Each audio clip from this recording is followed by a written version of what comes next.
was always the Jags. It's always the Jags. It was always the Jags. It's always the Jags. Always the Jags. Welcome in to Always the Jags. Not gonna lie, guys, this is gonna be a rough one.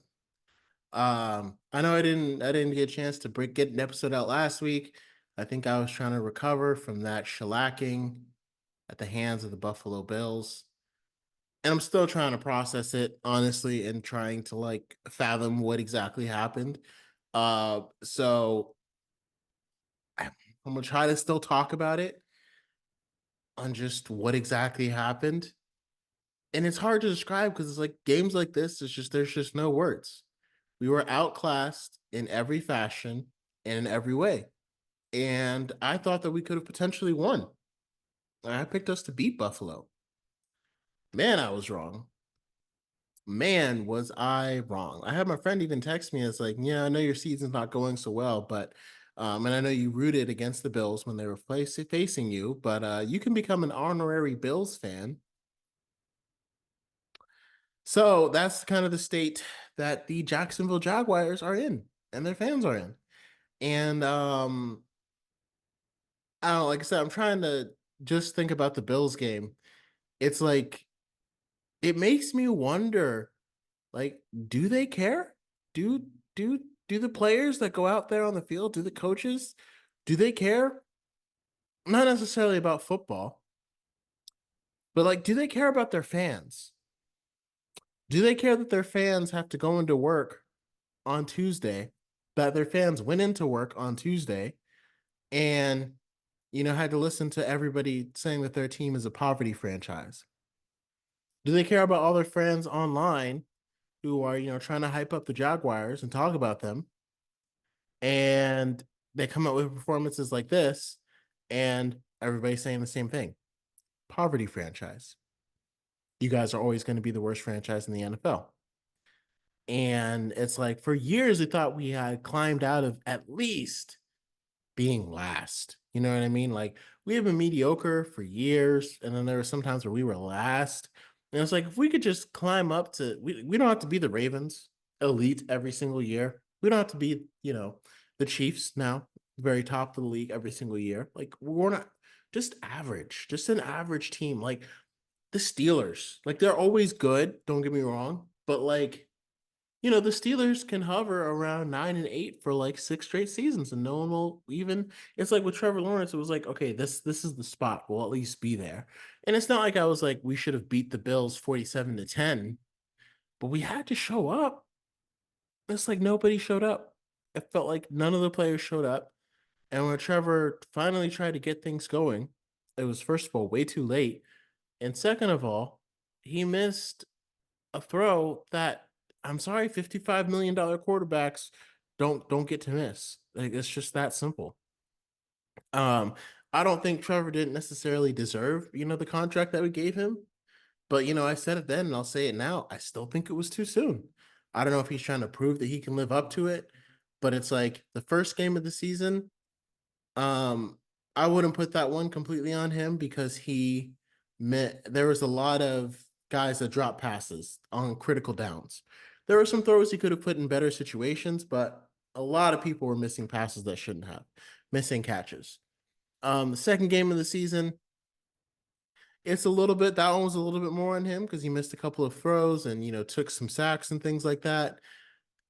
I can give more grace because Cleveland's defense is, extremely good. They invested a lot into it, and their offense isn't. But then you also look and Cleveland got beaten by 2 scores by the Giants. So it's like, how good it's like, okay, yeah, let's remember Cleveland's not a good team. We are a worse team than they are because they came into our stadium and beat us and they lost to the Giants. And if you asked us at the beginning of the year, most Jags fans would have been like, oh yeah, we're way better than the Giants. Now it's like, well, I don't know. Are we? This doesn't seem like it because the Giants didn't have any trouble with Cleveland. And then we get to this game and, I wouldn't say Trevor, I think every single player who stepped onto the field for the Jaguars lost this game because there weren't any good plays to be had anywhere. But I wouldn't say Trevor, like I'll say the game was lost when Trevor threw that pick. That just sealed it. It was over after that. Had he actually hit Brian Thomas Jr., that could have been the fire that we needed to at least make it competitive, but he missed it. And the thing that gets me is like the job of a quarterback in his stature is to make that play and lift his team past those moments. Like when Patrick Mahomes' team is down, he rallies and lifts them past it, in those moments. Like, those moments where it has a chance to like maybe go shift the momentum. That's what the big time money quarterbacks do. And it's like, I guess it just kind of depends on what you consider the going rate, because to me, it's like when we were deciding whether to pay Trevor Lawrence, it was like, okay, are we going to pay him the going rate for an elite quarterback, or are we going to pay him the going rate for a starting quarterback? Going rate for a starting quarterback is not $55 million a year. That's the going rate for an elite quarterback. That's Joe Burrow, all those guys who lift their team out of the dust when they're playing. And I think one of the ways you could have compared it is like, hey, Justin Herbert is getting this money, and Trevor Lawrence has beaten Justin Herbert twice head to head, And so it's like, okay, well, Trevor Lawrence should be getting that money ahead of him. And it's like on paper that makes sense. But I'm not seeing a $55 million guy out there. I'm just not. And I would have wanted to take a season to see if Trevor can be that guy, not necessarily to see if we need to move on from him, but to see, is he worth that kind of money? Because I don't think there is another team in the league that would have paid Trevor that much after his first 3 years in the season. Like, I don't know how the Jaguars were negotiating that, but like, if you're Trevor's agent, like other teams aren't beating down your doors to go get him, especially after last season. Now, after 2022, had he kept playing the same way that he was playing in 2022, well, then yeah, let's pay him everything that he wants, because he's playing like that elite quarterback that's going to get us wins and get into the playoffs. Because we're close to being mathematically eliminated. So, I mean, I'll say all that to say, like, the Texans game is more about Trevor than this one really is. And like I said, I didn't do this one right after it came out, so it's kind of blended a little bit with the Texans one. So I'll do another episode on the Texans, but it's just, I don't know, it's got to change. I don't know how the Jaguars fix it. The only thing I can say is, like, when we were hiring coordinators and stuff, I don't know if Doug gets attached to people or things like that, or if we just can't attract the top talent. But it's like, you look at the Vikings defense and you look at the Jaguars defense, and arguably the Jaguars have more, not even arguably, on paper, the Jaguars have more stars across our defense and better players at every single level than the Vikings, right? The Vikings got Jonathan Grenard. Okay, Josh Hines Allen is supposed to be better than him. Jonathan Grenard's making like 12, 15 million. Josh Hines Allen's making 30.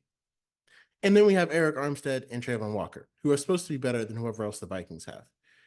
They've got some linebackers, Eric Kendricks, a couple of guys. Then we have Foye Oluokun, who's led the league in tackles for what feels like almost 3 seasons straight.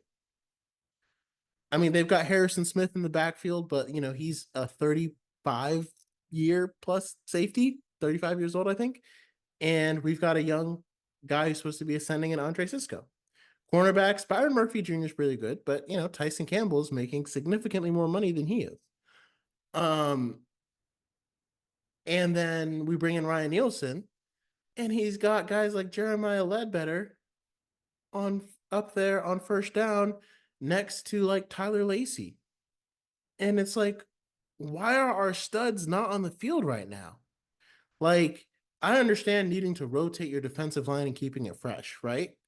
But keeping a defensive line fresh means after a couple of plays, like after 3 or 4 plays, I'm going to take my starters out and put my best guys in. The best chance you have to win a game and the best chance you have as a defense to get off of the field as quickly as possible is to put your best players on the field on the first 3 downs, first, second, and third.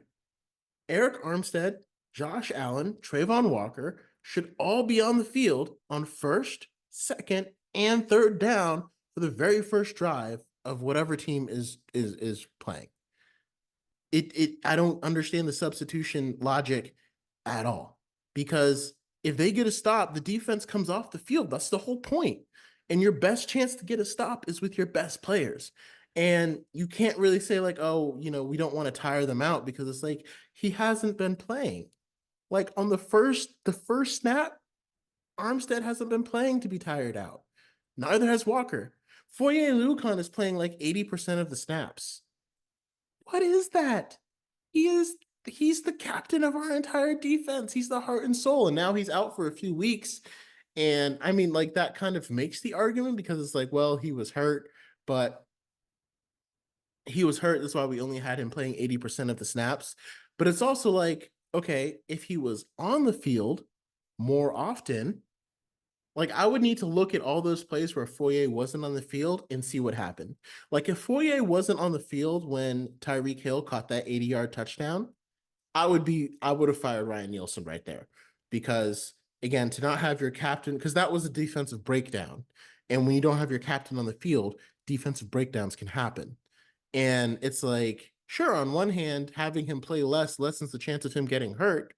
However, having him and all your best players play more often means that they can get off the field, which also lessens the chance of them getting hurt, because they're not on the field as much, because Eric Armstead can stop the run much better than Tyler Lacey can.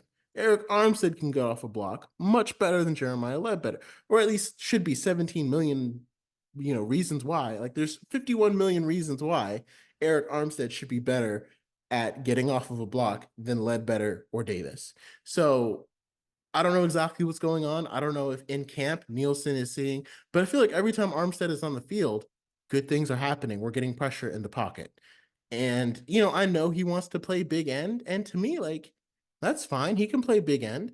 That doesn't mean Trayvon Walker comes off the field. That means you just move Trayvon Walker inside, because he's still better at 3 technique than Ledbetter and Hamilton. And our only issue is definitely not defense. Like, our main issue is definitely offense. But if you're telling me our defense could have been better just by not rotating, or by having a rotating system that actually makes sense, like, some of these 1-score games could be completely different. Like, if we're talking about the Browns game, where Deshaun Watson converted like a 2nd and 20 to Jerry Jeudy, and that was one of the first plays of that drive that led the Browns all the way down the field to be able to keep the Jaguars from getting the ball back. If you're telling me that our best players were not on the field, I'm losing my mind. Like, I'm losing it. You're literally asking to lose games. And I don't know if Doug has and Ryan Nielsen have a lot of faith in these guys in camp, but it's like, you look on the field and whatever you saw in camp, like, yeah, they might have beaten guys in camp, but they're not beating guys on the NFL. Like, Yasir Abdullah is not beating starting level tackles. He's just not there. I mean, I wish he was. I have nothing against him, but he's not. So why are we doing all these defensive substitutions? So yeah, it's really hard to keep going on this one, because again, we just got smacked around by the Bills. They were a superior opponent. We failed in every single way. There's no other way to put it. So I would say hope it gets better next week, but of course, everyone watching this knows what happened next week. So, Jags fans, I mean, try to stay happy. Maybe we can write some letters to Ryan Nielsen to be like, can you please explain to us what your philosophy is? Can you explain to us how your philosophy is working? That's what I want to know. I want Ryan Nielsen to explain to me how is putting these players on the field, not how it's supposed to work. Show me how it's working right now and making our defense better, because I don't see it. And from that perspective, Mike Caldwell seems like he was a whole lot better, because he actually had the best players on the field. And I'm also like, how did we not get Brian Flores? Like, that would have been a great hire. And look at what he did with scheme with a bunch of players and just putting them in the right position, but putting his best players in the right position. So, yeah, we'll have to take a deep breath, Jags fans. We've only got 14 more weeks to go. And try to remember, as depressed as we might be right now, it was always the Jags.